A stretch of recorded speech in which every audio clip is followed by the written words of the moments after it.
Hi technicians, it's Jen from DraftLine, and today I'm here to give you a quick tutorial on how to use the DraftLine SmartSystem mobile applications for the ABI Quality Initiative.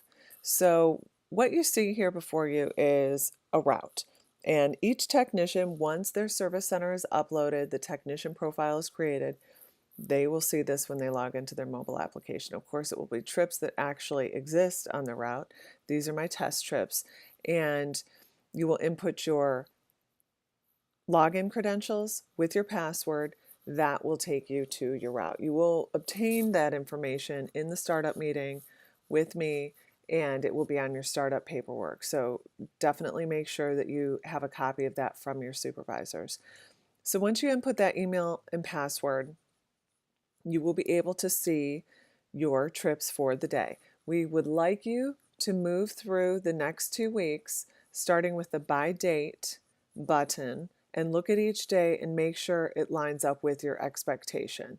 So just keep that in mind. If we need to make any changes from what your service center provided to us for the upload, we are happy to do that, and make sure you refer back to the route change form to get that information to us. We're also happy to reorder your day. So just make sure you stay in communication. You'll have the support email address, also the phone number where you can call or text us and get a hold of the cloud support team at any time. So that being said, let's move on and let me show you how to complete a line cleaning trip on DraftLine. So I'm going to go to my favorite demo account here at the Town Pump Tavern. We'll click on this, and the accounts don't have to be done in any particular order, but we're happy to make it reflect the way you run your day, and that's just by simply giving it certain time increments. So on this page, we have a Google generated photo up at the top. We can get directed, and we have the date and time that the line cleaning is scheduled, which brings up an important point on DraftLine. We already recognize that what is scheduled is not necessarily going to happen, because in line cleaning we have this great plan called a route, and then for whatever reason the route doesn't execute in that way. So what I want you to keep in mind is, if you are not working or finishing this account on this day, April 24th, you have to let us know. So if you're moving forward a calendar day or backward a calendar day, you always have to let us know before you go in and check out of that, because number one, we'll get flags on our real-time reports that let us know that you're working off day, and we want to make sure, especially through the first 2-week cycle, that we've set something up for you on your route that's actually achievable. And to do that, we have to be sticking as closely to it as possible. So if you cannot complete a trip on a certain day, you are to contact cloud support, and we will make what we call one-time moves. So when you request a change and it's not, say, a permanent change where it will affect your route moving forward, we call that a one-time change. So keep that in mind. And in the early days, first 2-3 days, always make sure you identify yourself and let us know if you have a one-time or a permanent change based on your route. So back to the Town Pump Tavern. This is scheduled for April 24th, 10 to 11 a.m., but again, that can change. The trip title is Line Cleaning. As we move forward into DraftLine, after you're done vetting your line cleaning routes, we'll move into service and potentially even an installation. You can swipe to call, and also you will see all the technicians assigned to this trip. In this particular trip, this is just me. About 97% of trips are just one person, unless it's a very large venue or beer garden, something like that. One person, though, is always the foreman. That's indicated by this little alien icon to the far right of my name. So we see what our task is, and it's a line cleaning at the Town Pump Tavern. We're going to go down to the bottom of the screen because I'm on iOS right now. If you were on Android, you would move from the top of the screen, and we're going to go from our right to our far left, as we do with all things in Draft. So I will click on the Tasks button. First thing we do every time we get to an account, as soon as we hit the parking lot, whether it's in our vehicle or with our 2 feet, we are going to check in. We do that by clicking this green circle at the bottom right. Once we click that, it turns blue. That effectively starts the timer for this particular service or line cleaning. The reason why this is important is because with DraftLine, we can trigger real-time reports that go to our on-premise customers, and we want to make sure that we are tracking a very accurate time accounting of when we were at the premises. So make sure first thing you always do is check in And at the end of the trip, when we go to check out, where you will click this blue button, you always have to set a trip status. And we'll talk about the 3 statuses we have at the end of the video, which are completed, partially completed, no work performed. For line cleaning, you will always use completed and no work performed. So up at the top left, you're going to see the safety first guidelines, gloves and goggles always for all of my line cleaners, and pH paper please. In the gray bubble, we will click, and this is your line cleaning checklist. This takes us to the system type and let us know if we have had a mistake on upload here, and it's either some other type of system, air-cooled or direct draw. But this one is a glycol system. Up at the top, when you are cleaning lines for any account, first 4 steps are always, always regular maintenance. Forever you will be checking that box. Then 97% of the market actually uses a static cleaning, so we want to click that box as well. Every time we input check marks, and on this page for line cleaning you will always have 2, either regular maintenance and static or regular maintenance and recirculation. You will always have 2 check marks here. Every time you input those 2 check marks, you have to send them back to the server with all of our task list items. So at the bottom right, the circle, green circle with the check mark, we're going to click that, and that's going to send our selections back to the server and update on our real-time reporting. So make sure you always do that, and every time you input a check mark, you have to send it. Now let's go to faucets. Up at the top, we will click all the following are completed. And this is basically, I disassembled the faucets, I brushed them, I soaked them, made sure they're put together in good working order before I left. Now, when we go into an account at the bottom of the page, and we're an Anheuser-Busch wholesaler, normally we're only cleaning for the faucets that belong to our wholesaler. So here, I'm going to simply click on Budweiser and say that's the only line that I'm servicing at this point. Now keep in mind, everything we do is bartender view, left to right when we survey and when we label. So this system is actually 2 towers. Tower 1 has 1 and 2 faucets. Tower 2 only has 1 faucet. The brands, in the early days, you will not see the brands. So there will be blank spots there, say, for example, on faucets 1 and 2. And as you move forward after your first date of service, when the system is entirely populated by the information you put in, at the bottom you will see Budweiser. So the brands will start to pop up. There's usually a 24-hour delay in the early days from the time you input the information into DraftLine, because we have a team of people vetting the information on the dashboard on the cloud. So you have to keep in mind that you're going to input information and there's going to be a delay.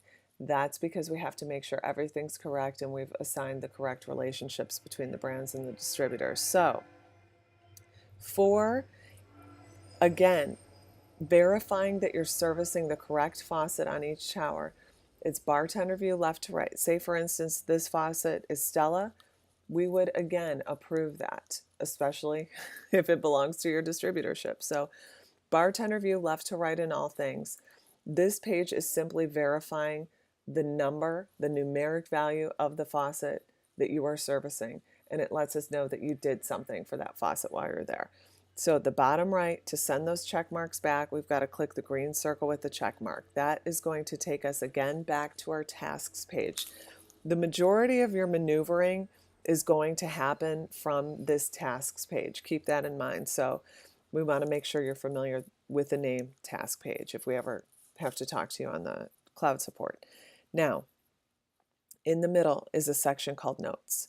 Notes is very helpful for us. We don't really want any brand information here. Don't give us any of the brands. We want to collect those on the next page. And if you have a super large system, we'll talk about entering those through the support number.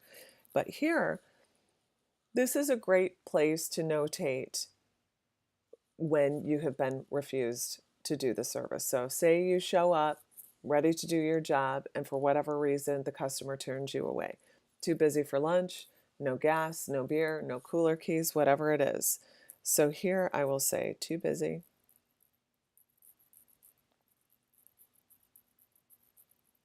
And again, we input something, we have to send it. The mechanism here is the blue paper airplane. Also, photos. Photos are so helpful. I love to have photos of cooler stickers, and I'm going to show you. I happen to have a cooler sticker here. So we want to make sure, and of course this would be signed and it would be in perfect order. We're going to take the photo, click use photo, and again, keep in mind every time you input something, whether it's a photo, task check mark, you have to send it. On this page, it's the blue paper airplane. So just remember that as we move forward. Also, notes for account changes or routing changes. Those are something that after we're out of the startup phase is very easy to incorporate on this page. One of your DraftLine support team members does look at all of the notes, so be sure we will see everything, and always make sure that we keep the notes in a good order because they can always end up with a customer as well. So just be mindful of that. So moving on to the system page. Click on the little object at the bottom right that looks kind of like a jack, a child's toy. Up at the top, you'll see we have a glycol system with a main bar. Tower 1 has 4 faucets and Tower 2 has 1 faucet. Something to keep in mind in the early days that is really easy to do so you don't have to contact support and it saves you time and us time is you can slide across on this tower bar and you will see a plus sign. You click the plus sign. This adds a faucet to the far right of your tower. Again, everything we do on this page is bartender view, left to right. And we can input the brand. The faucet change request on an existing faucet will look exactly like this. So we have already pre-populated the majority of your brands. So, for example, let's go with Bud Light. You type in the first 3 letters. We do have smart search functionality. You can click on Bud Light. Bottom right, you click Next. And for distributor, I'm going to use Gray Eagle as my example. This distributor is already existing within your drop-down menu. You can add one. So we'll click there and click OK. Next and OK, and we're off and running. And you will get a message pop up that the request send was successful. Now, keep in mind, somebody has to approve that faucet, so it's probably going to be a 24-hour delay in the early days before you see that attached to this trip, and that's just fine. Just know if you got that pop-up, we did get the info, and in a few hours or a day, that will pop up. Now, to populate faucet number 1 on Tower 1, we're going to slide across. We're going to click on the pencil, and again, you'll see the same screen. So for this one, let's say Budweiser. Again, BUD, we'll click from the drop-down menu Next. Gray Eagle, we'll click on that, click Next and OK. That will send it off again. Now, let's say on faucet number 2, this one I've already filled out, but let's back it out because, and keep in mind, we're going to have to do this as we move forward through the second cycle on brands that have changed. We have to back those out. So if those brands are not there anymore, they need to be backed out and changed. Say, for instance, there was an existing brand on that faucet at one point and it was Bud Light. Now the faucet potentially is open. This signifies to us that there is a faucet at that geographic location, but for whatever reason, there's no beer pouring on it at the moment, so you didn't clean that faucet. So we are going to click OK.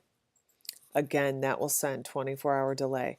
And as we get the brands fully populated with competitors in your service center, you will see these brands pop up much faster, but just keep in mind it's going to be a varying degree. And in the early days, it's going to be a little bit slower. Now, faucet number 3, I want to use this as an example.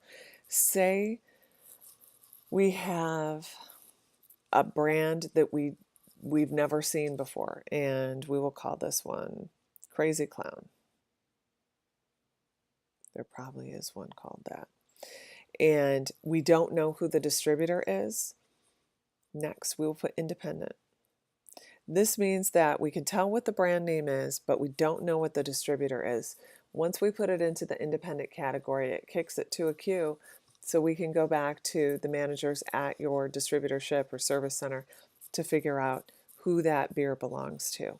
So keep in mind, you don't always have to choose from the drop-down menu, but if it's one of your brands that you are cleaning for, it's something we should have in there already, but you do have a lot of flexibility. Click OK. it's off and running. And again, you get the faucet request successful message. Click OK. So this is your most complicated page. Bartender view left to right every single time. If you have 20 faucets or more, we will help you enter those either through notes, menus, or photos. Keep that in mind and contact us for any particulars. And if you know that you're going to have a problem with a certain account, we have the largest account in the country. It's 306 faucets. We don't expect you to enter those all yourself. But for a system like this is very easy for a technician to do, and it's actually less time for you to do on site. Also, if you get to the account on your first date of service for every account you go to, after you've checked in, once you get in to the location, I want you to come to this system page, look at it, and see if there needs to be any modification. Because if you contact support as soon as you get to that account and you need a change, we can do that usually within 10 minutes. We're on high alert in the early days of your startup phase to make sure all this information goes smoothly for you. If we need to make a change, we'll go ahead and do that and tell you that we're done. Please refresh your screen. That means you just take your finger, pull down on the screen like this. It contacts the server and you could see all the extra faucets pop up there. So keep that in mind. It's a huge time saver for you and us if you contact us and let us know if we need to make revisions on the first date of service to this while you are on site. So I appreciate that, guys and gals. Now, last thing, expenses tab. We are only going to click on the pencil, and right here you can type in the name of the person signing. We will click success. The very bottom of the screen we will sign. Up here at the top right, I will click done. That will send the image again. Every time we put something in, we have to send it back to the dashboard. That sends the image back to the dashboard. That saves everything that you filled out on this trip, saves as a time capsule for that account. All the points we ask you to input help us with our real-time brewery compliance reports. So just keep that in mind, that all this information filters through and helps us at the end of the year with our assessments. So now let's just go back to the tasks page, and here again we want to stop the timer for the trip. Once you have finished, once you've loaded up everything on your vehicle, you go out to your car, that's when we're going to check out. We're going to click the blue button and our checkout options will pop up. Completed is you came, you saw, you conquered. I'm hoping that's 92% of your line cleanings. Partially completed is not going to ever be used for line cleaning, so forget that one's there for now. No work performed. 5 to 7% of trips for every single service center where you as the technician showed up to do your job, but for whatever reason you got turned away. I want you to keep in mind that every time you use no work performed, we need to have a note in. And at the end of your day, we would very much prefer if all trips were in no work performed status. And even if you just couldn't make it there, you should push them all into the no work performed status. We don't want to have any open trips. So for this example, I'm going to click completed. Top left, I'm going to click the trips button. You're going to see how this updates. So we have a green circle with a check mark. I'm going to show you very quickly on National Coney how fast this is going to go. It's like 20 minutes for something that's going to take you 25 seconds start to finish, I promise. And again, here, we wouldn't clean that. Okay. And then also say you've got to go through and do one faucet change. Let's say it's Yingling next. We'll back this out. Okay. Next. We're off and running. Again, signature. And this is just to give you an idea of how fast it actually does go. And on this one, we are going to check out. And actually, for the first example, I'm going to put it as no work performed. Here you will see that update with a black circle with 3 dots. Now, every time you check in and out of an account, we want you to set a status. This one's actually completed now. But see how this updates? It's now green. So if you go and you're refused, you put it into no work performed status and you can get back there later that day. this is how it should look. So keep that in mind, that you can change your statuses throughout the day. And we do want to be very much checking each and every check-in and check-out. So remember, guys, check in when you arrive, check out after you've loaded up to leave. Double check your system page when you get to the account. Make sure that there's enough faucets and the towers, all the arrangement is correct. We will update that for you on the fly if need be. Make sure you grab signatures where you can. Always set a checkout status. Don't leave anything open. And at the end of the day, if you can push everything to no work performed, that would be fantastic. So keep those things in mind. Always work on day for me. Let us know when changes occur. We're very understanding, and we provide cloud support for you to make sure that we can compensate for the changes that need to happen throughout the day. And also, never ever work outside of a calendar week. Contact us if you have any questions or have any issues on DraftLine, and good luck. We look forward to working with you. Take care.